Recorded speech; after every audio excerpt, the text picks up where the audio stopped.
Hello hi नमस्कार। आपका इस वीडियो में स्वागत है। हम करने वाले हैं आज बहुपद का कंप्लीट रिवीजन ऐसे सवालों के साथ जो पीवाईक्यू हैं, मतलब जो पेपर में आए हुए हैं और जो सवाल पेपर में आते हैं वो हमारे लिए इम्पोर्टेंट हो जाते हैं। उन्हीं सवालों के साथ हम करेंगे रिवीजन ऐसे कि जो सवालों में इम्पोर्टेंट कॉन्सेप्ट हो, जो फार्मूले हो, जो मेथड हो, उनको हम फिर से दोबारा से याद कर लें, जिससे जो हम भूल चुके हैं वो हमें याद आ जाए। ठीक है, तो समय की देरी ना करते हुए शुरू करते हैं क्वेश्चन नंबर पहले से। बहुपद 3x² प्लस 5x माइनस 2 के शून्यकों का योगफल है। मतलब हमें इस बहुपद के शून्यकों का योगफल बताना है। शून्यकों का योगफल, इस सवाल का जवाब देने के लिए हमें भाई शून्यकों का योगफल पता तो होना चाहिए क्या होता है। तो चलो जल्दी से फॉर्मूला याद करो। आपने पढ़ा है कि यदि कोई द्विघात बहुपद है ax² plus bx plus c, तो उसके शून्यक अगर अल्फा और बीटा हैं, तब जो अल्फा प्लस बीटा होता है वो बराबर होता है -b/a के। यही फार्मूला पूछा गया है। इसी फार्मूले का इस्तेमाल करके हमको इस सवाल का जवाब देना है। तो भैया b, इस समीकरण में हमारे पास b कितना है? तो आप कहोगे कि भैया b है x का गुणांक और x का गुणांक है 5। तो b की जगह मैं कह सकता हूं -5, माइनस फार्मूले वाला और b मतलब 5 अपॉन, और जो a है वो x² का गुणांक है मतलब 3। तो इसका जो आंसर हो गया वो -5/3। किस ऑप्शन में है? -5/3 है ऑप्शन बी में। तो इसका करेक्ट जवाब हो गया ऑप्शन बी। अच्छा, शून्यकों का योगफल होता है अल्फा प्लस बीटा -b/a। और अगर आपसे शून्यकों का गुणनफल पूछे, शून्यकों का गुणनफल मतलब अल्फा इंटू बीटा, और वो बराबर होता है c/a के। जहां पे c क्या है? अचर पद है। c है अचर पद और a क्या है? x² का गुणांक। याद आया? हाँ, आप कहेंगे भैया बिल्कुल याद आया। तो इस सवाल में कौन कौन से कॉन्सेप्ट यूज हुए? द्विघात बहुपद में ax² plus bx plus c से जो शून्यकों का योगफल होता है वो -b/a होता है, मतलब x का गुणांक बटे x² का गुणांक माइनस में। तो ऑप्शन बी इसका करेक्ट जवाब हो गया। तो चलते हैं अगले सवाल पे। द्विघात बहुपद px बराबर 4x² माइनस 4x माइनस 1 के शून्यकों का गुणनफल होगा। अच्छा, अब हमसे देखो गुणनफल पूछ लिया, पिछले सवाल में योगफल था, इसमें गुणनफल बताना है। तो अभी हमने देखा फार्मूला कि जो अल्फा इंटू बीटा होता है वो c/a होता है। जहाँ पे c क्या है? तो आप कहोगे c है भैया अचर पद, मतलब अचर पद हमारे पास क्या है इस हमारे समीकरण में? अचर पद -1 है। तो अचर पद हो गया -1। और a कितना है? a मतलब x² का गुणांक जो कि 4 है, तो बटे में हो गया 4। तो इसका सही जवाब हो गया -1/4। किस ऑप्शन में 1/4 है माइनस में? देखो ऑप्शन बी तो नहीं होगा क्योंकि इसमें प्लस में 1/4 है, तो ऑप्शन सी इसका सही जवाब। राइट। नेक्स्ट प्रश्न नंबर 3। द्विघात बहुपद px बराबर x² प्लस 7x प्लस 12 के शून्यक होंगे। ये बहुत बढ़िया सवाल है। अब देखो मेरी बात सुनो गौर से। इस सवाल का जवाब इस सवाल को हल किए बिना भी दिया जा सकता है। हमसे शून्यक ही तो पूछे हैं। शून्यक निकालना हमें आता है कि अगर कोई द्विघात बहुपद है जो कि सवाल में दिया है x² प्लस 7x प्लस 12, तो हम क्या करते हैं, जो मध्य वाला पद है इसको हम ऐसे दो टुकड़ों में तोड़ते हैं कि जिनका गुणनफल क्या आ जाए? 12 आ जाए। यही तो करते हैं। लेकिन इस सवाल में हमें ये करने की भी जरूरत नहीं थी। क्यों नहीं थी? अगर आप बेटा गौर से देखो तो जो पूरा बहुपद है x² plus 7x plus 12, x² भी प्लस में है ना, 7x भी प्लस में, और जो 12 है वो भी प्लस में। मतलब जो पूरा का पूरा बहुपद है वो एक धनात्मक संख्या है ना। वो क्या है? एक धनात्मक संख्या है। और शून्यक तब मिलते हैं जब पूरा का पूरा बहुपद 0 हो जाता है। मतलब हमें शून्यक तब मिलेंगे जब इस पूरे बहुपद का मान 0 हो जाए। किसी धनात्मक संख्या को 0 करने के लिए हमें ऋणात्मक संख्या चाहिए, मतलब जो x के शून्यक होंगे वो भी ऋणात्मक होने चाहिए, है ना। तो हम ये देख लें कि ऐसा कौन सा ऑप्शन है जिसमें सारे ऑप्शन मतलब सारे शून्यक कैसे हैं? ऋणात्मक है, नेगेटिव है। तो वो उसका सही जवाब हो जाएगा। ऑप्शन नंबर ए में तो भैया प्लस के हैं, मतलब ये जवाब नहीं हो सकता। ऑप्शन सी में -6 तो माइनस में है लेकिन 2 प्लस में है, मतलब ये भी नहीं होगा क्योंकि हमें माइनस में चाहिए। यहाँ पे 6 प्लस में है, ये भी नहीं होगा। तो बचा कौन? सिर्फ ऑप्शन बी बचा। तो इसका सही जवाब हो गया ऑप्शन बी। देखो हमने सवाल को बिना किए हुए सवाल का आंसर दे दिया। लेकिन अगर आपके मन में डाउट है कि भैया क्या है आप जो कह रहे हैं वो सही कह रहे हैं, तो मैं कहूँगा कोई डाउट नहीं, आप इस सवाल को हल भी करके देख सकते हैं। तो चलो हल कर देते हैं। समीकरण है x² प्लस 7x प्लस 12। हमें 7 को ऐसे दो टुकड़ों में तोड़ना है जिनको गुणा करो तो 12 आ जाए। तो आप 12 को कह सकते हो 4 तियाँ 12, और 4 में 3 जोड़ेंगे तो 7 आ जाएगा। मतलब हमें हमारे पद मिल गए। हम 7 को 4 और 3 के टुकड़ों में तोड़ सकते हैं। तो चलो तोड़ दो। x² प्लस 7 को लिख सकते हैं 4 प्लस 3, है ना, और x बाहर प्लस 12 बराबर x²। x को 4 से गुणा कर दो और 3 से गुणा कर दो। जब x को 4 से गुणा करोगे तो आ जाएगा 4x, जब x को 3 से गुणा करोगे तो आ जाएगा 3x, और प्लस का 12। दो दो के जोड़े बनाओ। बना लिए दो दो के जोड़े। पहले जोड़े में क्या कॉमन है? पहले जोड़े में सिर्फ आपने कहा भैया x कॉमन है, तो हमने x कॉमन ले लिया। x² से x हटा तो x बचा, 4x से x हटा तो 4 बचा। प्लस का यहाँ पे क्या कॉमन है भैया? 3 यहाँ पे भी, 3 यहाँ पे भी, मतलब यहाँ पे 3 कॉमन है। तो बचा क्या? 3 हट गया तो x बचा, 12 में से 3 हट गया तो 4 तियाँ 12, मतलब 4 बचा। अब जो ब्रैकेट में है वो एक तरफ, और जो ब्रैकेट के बाहर है वो भी ब्रैकेट में एक तरफ। शून्य ज्ञात करना है भाई। x प्लस 4 और x प्लस 3 तो इसके गुणनखंड हो गए। और किसी भी बहुपद के शून्य तब तक नहीं आते हैं जब तक पूरे बहुपद का मान क्या ना हो जाए? 0 ना हो जाए। मतलब जो हमारा बहुपद है x² प्लस 7x प्लस 12, ये किसके बराबर? 0 के बराबर, क्योंकि हमें शून्य ज्ञात करने हैं। शून्य तब तक नहीं आते हैं जब तक बहुपद 0 नहीं होता है। अब x प्लस 7 एक संख्या है, x प्लस 3 एक संख्या है, दो संख्याओं का गुणनफल 0 आ रहा है। बेटा ऐसा कब संभव है? ऐसा तभी संभव है जब दोनों में से कोई ना कोई संख्या अकेले 0 हो। तो मैं एक बारी मान लेता हूँ कि जो x प्लस 4 है वो 0 के बराबर है, और एक बारी ये मान लेता हूँ कि जो x प्लस 3 है वो 0 के बराबर है। अगर x प्लस 4 0 के बराबर है तो x किसके बराबर? ये 4 इधर से उधर गया तो माइनस का 4 हो गया। और अगर x प्लस 3 बराबर के 0 है तो x बराबर किसके हो जाएगा? ये 3 इधर से इधर जाएगा तो -3। हम देखो बहुत जल्दी कर रहे हैं क्योंकि ये रिवीजन है बेटा, हम डिटेल में नहीं पढ़ेंगे क्योंकि हम बाकी चीज़ें तो जानते ही हैं कि ये प्रोसीजर कैसा होता है। अब अगर आप यहाँ पर लिखाओ हमसे कि शून्य ज्ञात करने के लिए ये मान 0 होगा, तो ये गलत बात है ना, क्योंकि ये सवाल भी बहुविकल्पी है, और बहुविकल्पी में हमारे तरीके मायने नहीं करते। मायने करता है कि हमने आंसर क्या चुना है ना। बहुविकल्पी प्रश्न को हल करने के तरीके भी अलग अलग होते हैं, ये तो आप जानते हैं। तो इसका सही जवाब क्या आ गया? -4 और -3, जो कि ऑप्शन बी मैंने पहले ही लगा दिया था। तो इस सवाल को भी हमने खेल खेल में खत्म कर दिया। प्रश्न नंबर 4, निम्नलिखित में से कौन सा ग्राफ द्विघात बहुपद का नहीं है? मतलब दिए हुए ग्राफ में हमें ये बताना है कौन सा द्विघात बहुपद का ग्राफ नहीं है। ये सवाल बताने के लिए हमें ये पता होना चाहिए कि द्विघात बहुपद का ग्राफ दिखता कैसे है। ये जानने के लिए हमें जो बहुपद और ज्यामितीय वाला कॉन्सेप्ट था वो याद करना पड़ेगा, है ना।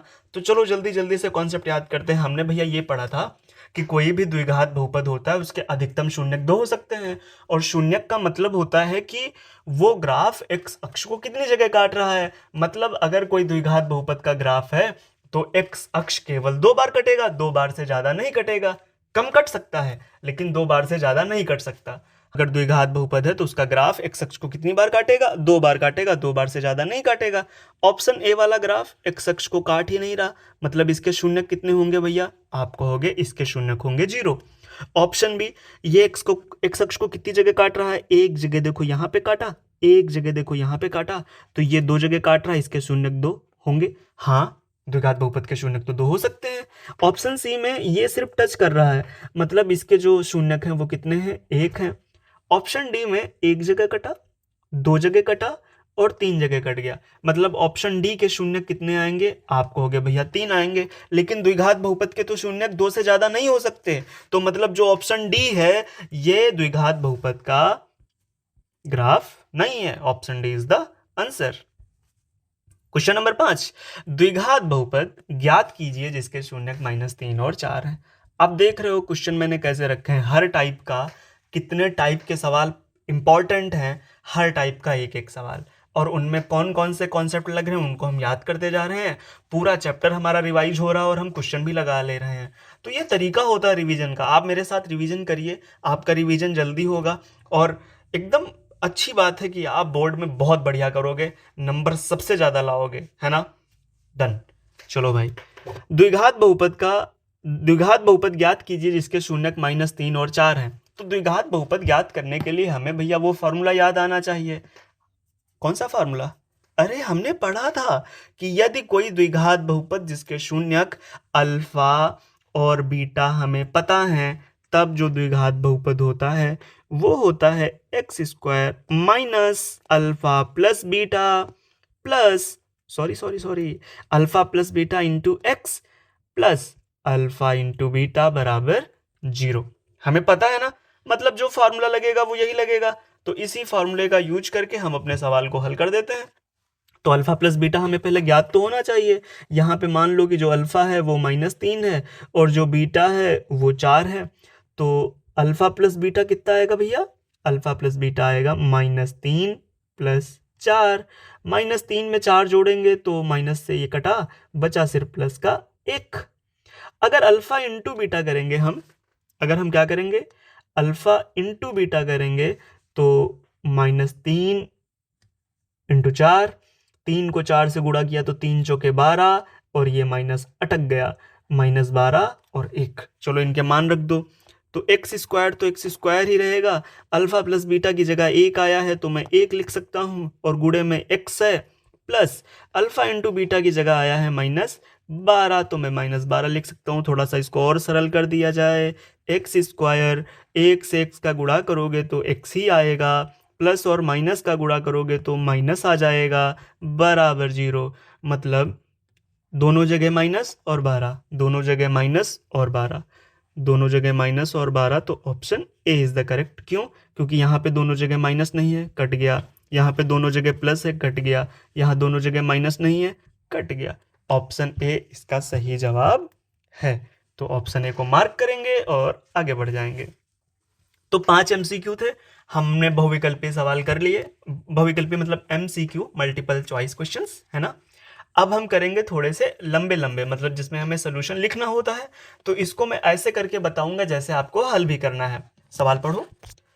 द्विघात बहुपद fx, अच्छा बहुपद का नाम fx है, 3x² माइनस x माइनस 4 के शून्य ज्ञात कीजिए। ठीक है, हम शून्य ज्ञात कर लेंगे। शून्य ज्ञात करना हमें आता है गुणनखंडन विधि से। और गुणांकों के बीच संबंध का सत्यापन भी कीजिए। अच्छा, ये सवाल थोड़ा देखो, अचानक मैंने थोड़ा ज़्यादा बड़ा दे दिया है ना। और ये जो सवाल है वो 2019, 2024 और 25 में आया। देखो कितना इंपॉर्टेंट सवाल है। हो सकता है कि 2026 में इसी के जैसा कोई दूसरा सवाल आ जाए जिसमें सिर्फ इस समीकरण के मान बदल दिए जाए। ऐसा हो सकता है ना। तो क्यों ना हम ऐसे सवाल की थोड़ी सी प्रैक्टिस कर लेते हैं। चलो प्रैक्टिस करते हैं भाई। हमारा बहुपद क्या दिया है? बहुपद दिया है fx। अच्छा, लिखना कैसे है वो भी हमें करना है ना। तो हम पहले लिखते हैं हल की जगह आप सोल्यूशन भी लिख सकते हैं, लेकिन आप हल ही लिखिए, ठीक है। द्विघात बहुपद क्या दिया है?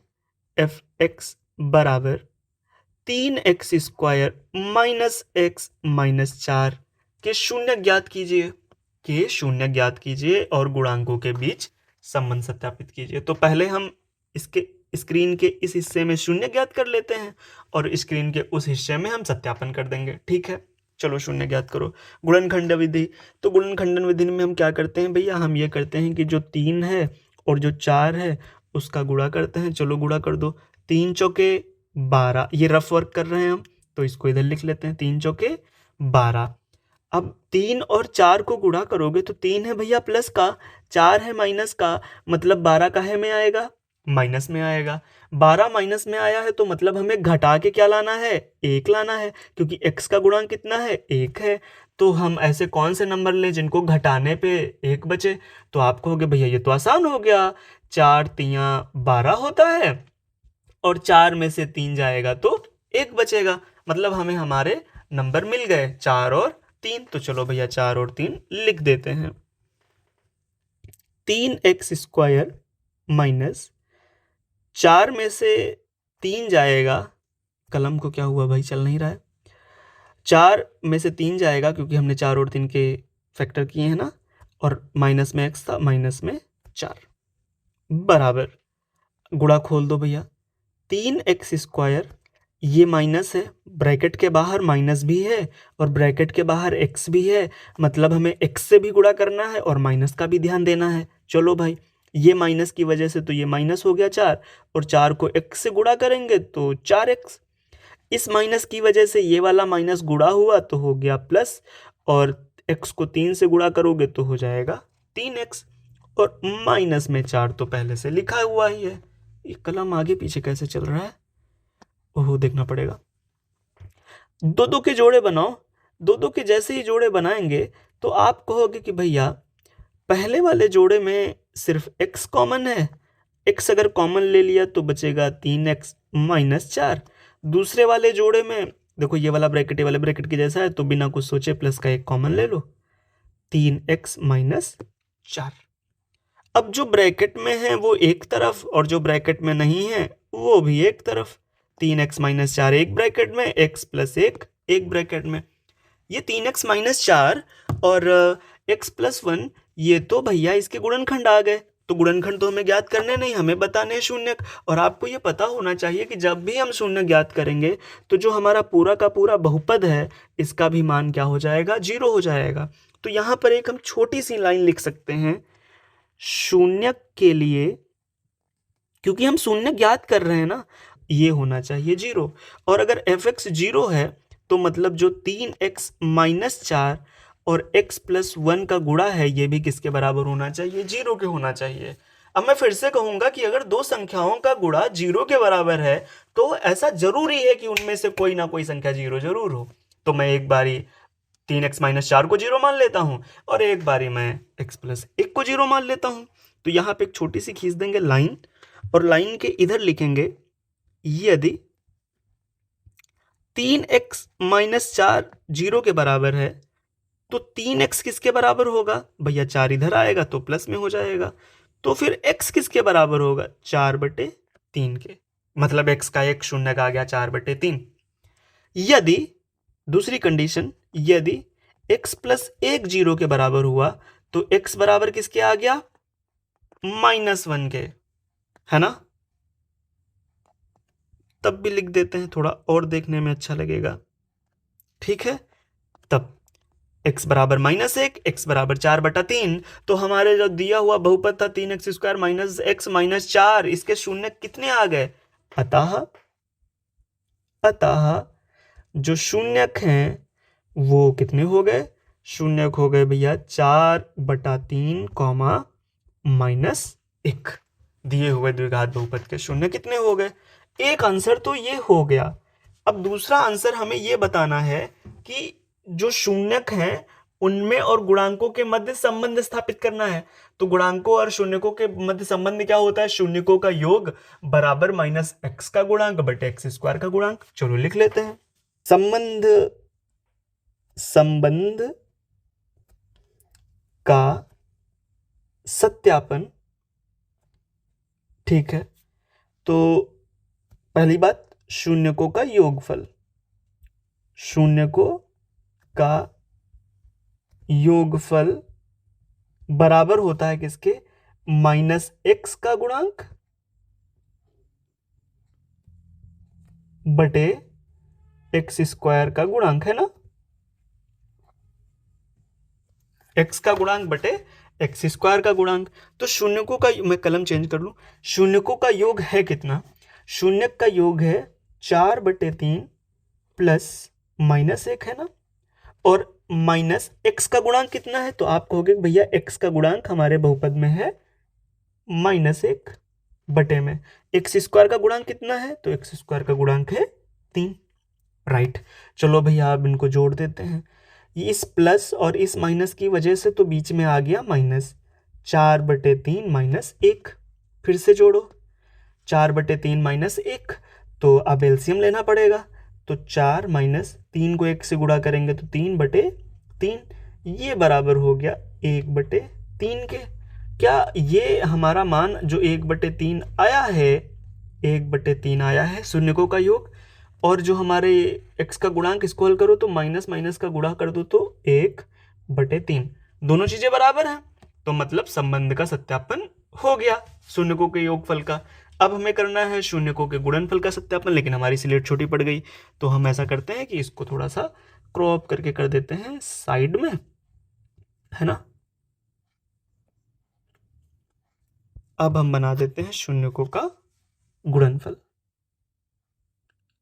शून्यकों का गुणनफल ये किसके बराबर होता है? तो आप कहोगे भैया हमने फॉर्मूला पढ़ा है, अचर पद बटे x² का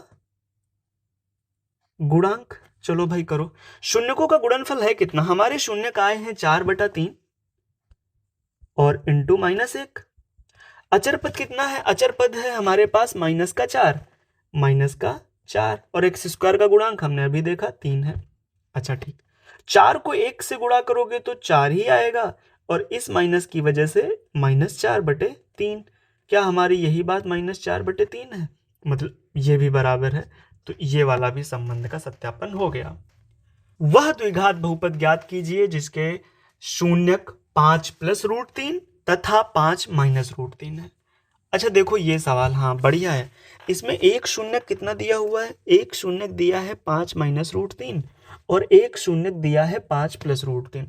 अभी सेम ऐसा सवाल हमने बहुविकल्पी में करा था, वैसा ही तो सवाल है। उसमें हमें शून्य गिनती में दिए थे, यहाँ पे अंडर रूट में है, तो कोई प्रॉब्लम नहीं, फॉर्मूला तो वही लगेगा। तो चलो हम हल कर देते हैं। हमें ज्ञात है, हल अगर हम करें इसको, हमें ये पता है कि जो शून्यक हैं, हमें क्या पता है? हमें तो सिर्फ शून्यक ही पता है। शून्यक हैं 5 - √3 और 5 + √3, हमको यही दो शून्यक पते हैं। अगर मैं शून्यकों का योगफल करूं, अगर मैं शून्यकों का योगफल निकालूं तो कितना आएगा भैया? निकाल लो शून्यकों का योगफल। 5 - √3 एक शून्यक, दूसरा शून्यक 5 + √3। आपने कहा कि भैया √3 माइनस में है, √3 प्लस में है, कट गया, 5 और 5 में जुड़ गया तो आ गया 10। ठीक, कोई डाउट नहीं। अच्छा ठीक, अगर मैं शून्यकों का गुणनफल निकालना चाहूं तो शून्यकों का गुणनफल कितना है? इसमें भी कोई डाउट नहीं, शून्यकों का गुणनफल है 5 - √3 5 + √3, है ना।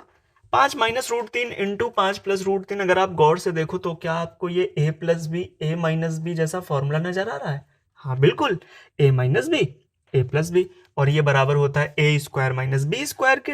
तो इसका मतलब ये बराबर हो जाएगा 5² - √3² के ना। 5 का स्क्वायर होता है 25। यहां पे मैं लिख दूं क्योंकि समझाने के लिए, जिससे थोड़ा एग्जामिनर खुश हो जाए, उसे लगे कि जो बच्चा है वो बढ़िया पढ़ा लिखा है, टॉपर बन सकता है, ऐसा उसे लगे, क्योंकि ये फॉर्मूला होता है ना। तो हमने उसी का फायदा यहाँ पे उठा लिया। 5 का स्क्वायर 25, √3 का स्क्वायर 3, 25 में से 3 गया तो बचा 22। मतलब शून्यकों का योगफल कितना? 10, शून्यकों का गुणनफल कितना? 22। तो अब हमें फॉर्मूला पता है, क्या पता है? कि जो फॉर्मूला होता है समीकरण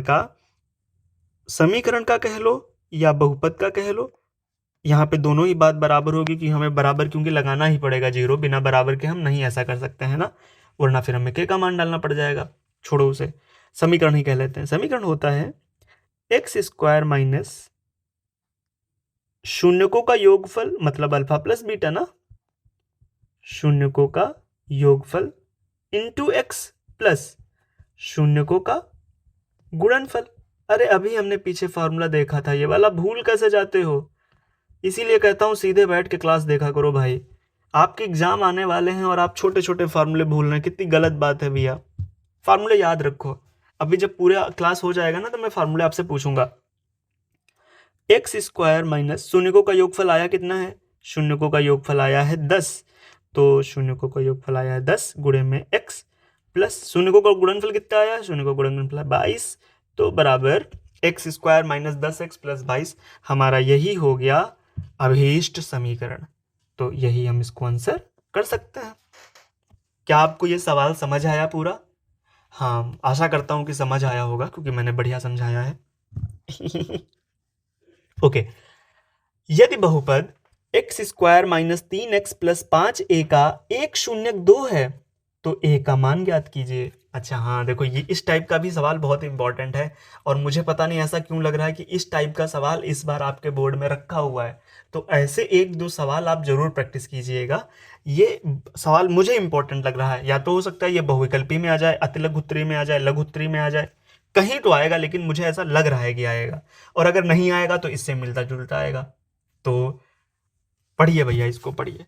अगर दो इस बहुपद का शून्यक है, दिए हुए बहुपद का यदि दो क्या है, इसका शून्यक है, तो अगर मैं x की जगह 2 रख दूं तो पूरे के पूरे बहुपद का मान क्या हो जाना चाहिए, 0, क्योंकि शून्यक का यही तो मतलब होता है। तो चलो हल कर देते हैं। हल, बहुपद क्या दिया है, मान लेते हैं बहुपद का नाम दे देते हैं px है, इन्होंने नहीं लिखा, हम अपने मन से लिख देते हैं। px बराबर कितना है, x square minus 3x plus 5 है ना, 5 है ना। तो अगर मैं x की जगह 2 रखूं, 2 क्यों रखना है, क्योंकि शून्यक है, तो मैं x की जगह 2 रख सकता हूं, और जैसे ही मैं x की जगह 2 रखूंगा तो क्या ये 0 के बराबर हो जाएगा p2? हाँ, आप कहोगे हाँ, अगर आप बहुपद में x के शून्यक का मान रख दोगे तो पूरे के पूरे बहुपद का मान 0 हो जाएगा, तो मतलब p2 भी बराबर 0 के हो जाएगा। क्यों हो जाएगा 0? क्योंकि दो बहुपद px का शून्यक है, px का शून्यक है, इसलिए 0 हो जाएगा। तो p2 चलो निकाल देते हैं। 0 बराबर x की जगह 2 रखो, 2 स्क्वायर माइनस 3 गुणे 2 प्लस 5, और a की जगह तो a ही रहेगा। 0 बराबर 2 दूनी 4 माइनस 3 दूनी 6 प्लस 5 है। 4 में से अगर 4 में से 6 जाएगा तो कितना बचेगा, आप कहोगे भैया माइनस का 2 बचा, प्लस का 5a, प्लस का 5a 0 के बराबर है। ये माइनस का 2 उठ के इधर आएगा, क्योंकि हमें a का मान निकालना है तो इधर भेजना पड़ेगा। 2 इधर आएगा तो प्लस का हो जाएगा, और उधर कितना बचा, सिर्फ 5a बचा। तो अगर मैं a बराबर कर दूं तो 2 पहले से लिखा है ना, तो अतः a का मान कितना आ गया, अतः a का मान 2/5 है। यही इसका सही जवाब। क्या कठिन था सवाल? नहीं कठिन था। चलो आगे, चलो सवाल खत्म। सवाल खत्म कि मतलब हमने बहुपद का आधे घंटे में पूरा का पूरा बढ़िया तरीके से रिवीजन कर लिया, जिसमें हमने हर टाइप के सवाल कवर किए, हर टाइप के फॉर्मूले देखे जो, लेकिन आप अभी त्रिघात का कोई भी फॉर्मूला नहीं देखे, उसका सवाल मैंने नहीं लिखा, क्योंकि त्रिघात बहुपद की बात, कोई भी बहुपद होता है तो त्रिघात बहुपद कब होगा, कोई भी बहुपद त्रिघात बहुपद तब होगा जब उस बहुपद में चर पद की अधिकतम घात कितनी होगी, 3 होगी। अधिकतम घात कितनी होगी, 3 होगी। इसका मानक रूप क्या होता है, तो त्रिघात बहुपद का जो मानक रूप होता है वो ax³ plus bx square plus cx plus d होता है, यह उसका मानक रूप है। अगर त्रिघात बहुपद की अधिकतम घात 3 है, तो अगर कोई ग्राफ है तो उसमें कोई मैं अगर आरेख बनाऊं तो आरेख वो एक्स अक्ष को अधिकतम कितनी बार काटेगा, अधिकतम 3 बार काटेगा, 3 बार से ज्यादा नहीं काटेगा। तो एक बात ऐसी हो सकती है ज्यामिति में, मानक रूप क्या हो सकता है, ये हो सकता है। अब अगर एक्स अक्ष को 3 बार काटेगा तो उसके शून्यक भी कितने हो जाएंगे, आप कहोगे भैया शून्यक भी 3 हो सकते हैं, तो चलो शून्यक कौन से मान लेते हैं, द्विघात बहुपद में तो अल्फा बीटा थे ही, यहाँ पे हम गामा को भी मान लेते हैं, गामा है ना, अल्फा बीटा तथा गामा इसके क्या होंगे, शून्यक होंगे। अब अगर शून्यक है तो उसके गुणांकों में संबंध भी होगा, और वो जो संबंध होता है वो फार्मूलों में हो जाता है। चलो भैया जल्दी जल्दी से गुणांकों और शून्यकों के बीच में संबंध की भी बात कर लेते हैं। एक हमने संबंध पढ़ा था alpha plus beta plus gamma का, एक हमने संबंध पढ़ा था alpha beta plus beta gamma plus gamma alpha का, और एक हमने तीनों को एक बार में ही गुणा कर दिया था, बराबर बराबर बराबर। अच्छा, जो alpha plus beta plus gamma है ये किसके बराबर होता है भैया? तो आप कहोगे ये वाला मान बराबर होता है माइनस बी बटा ए के, माइनस बी बटा ए के। और ये वाला जो मान है ये बराबर होता है सी बटा ए के, और ये अल्फा बीटा गामा ये बराबर होता है माइनस डी बटा ए के। याद आया ना? हाँ भाई, इतनी जल्दी ना भूलो ये फार्मूले, मुझे लगता है कि बच्चे बहुत जल्दी भूलते हैं, तो इस वजह से आप इनको रोज रोज देखो और याद करने की कोशिश करो। अगर गलती से कहीं एक नंबर का भी सवाल इन फार्मूले से आ गया तो आप तो एक नंबर से पीछे रह जाओगे ना। हमें तो मैक्सिमम स्कोर करना है, और मैक्सिमम स्कोर करने के लिए जो हम चीज़ भूलते हैं उसे बार बार पढ़नी पड़ेगी। तो चलो भाई पढ़ लेते हैं, फिर से हम बोलेंगे। कोई भी त्रिघात बहुपद है उसकी अधिकतम घात कितनी होगी? 3 होगी। अगर अधिकतम घात 3 है तो उसके शून्यक अधिकतम कितने हो सकते हैं? 3 हो सकते हैं। अगर शून्यक 3 है तो एक्स अक्ष कितनी बार कटेगा? 3 बार कटेगा। शून्यक 3 अल्फा बीटा गामा मान लिया। Alpha plus beta plus gamma किसके बराबर होता है? अल्फा बीटा प्लस गामा ये बराबर होता है माइनस बी बटा ए के। अल्फा बीटा बीटा गामा और गामा अल्फा ये बराबर होता है सी बटा ए के। अल्फा बीटा गामा ये बराबर होता है माइनस डी बटा ए के। पक्का याद रहेगा? भूलोगे तो नहीं? ठीक है भैया, भूलना नहीं। त्रिघात बहुपद में बस यही याद कर लीजिए, और इसके अलावा और कुछ मत याद करिए। अभी के लिए रिवीजन में इतना ही रखते हैं। तो हम बढ़िया तरीके से रिवीजन कर चुके हैं। एक बार अगर मैं रिकैप कराऊं जल्दी जल्दी, तो हमने 2-3 चीज़ें पढ़ी, बहुत इंपॉर्टेंट चीज़ें पढ़ी। हमने पढ़ा कि जो अल्फा प्लस बीटा होता है वो बराबर होता है माइनस बी बटा ए के। अल्फा इंटू बीटा जो होता है वो बराबर होता है सी बटा ए के। जहां पे बी है क्या? बी है भैया एक्स का गुणांक, एक्स का गुणांक, और ए क्या है? एक्स स्क्वायर का गुणांक। पक्का? हाँ भैया यही तो है। सी क्या है? सी है अचर पद, और ए क्या है? ए है एक्स स्क्वायर का गुणांक। तो एबीसी आता कहां से है? एबीसी आता है समीकरण के मानक रूप से, जो कि होता है A X square plus B X plus C. पक्का? सवाल 4-5 तरीके के आते हैं। हो सकता है आपसे पूछ लिया जाए कि शून्यकों का योग बताइए, हो सकता है आपसे पूछ लिया जाए शून्यकों का गुणनफल बताइए। शून्यक देकर एबीसीडी में किसी को के या किसी को लेमडा कह के, हो सकता है कि लेमडा और के का मान पूछ लिया जाए।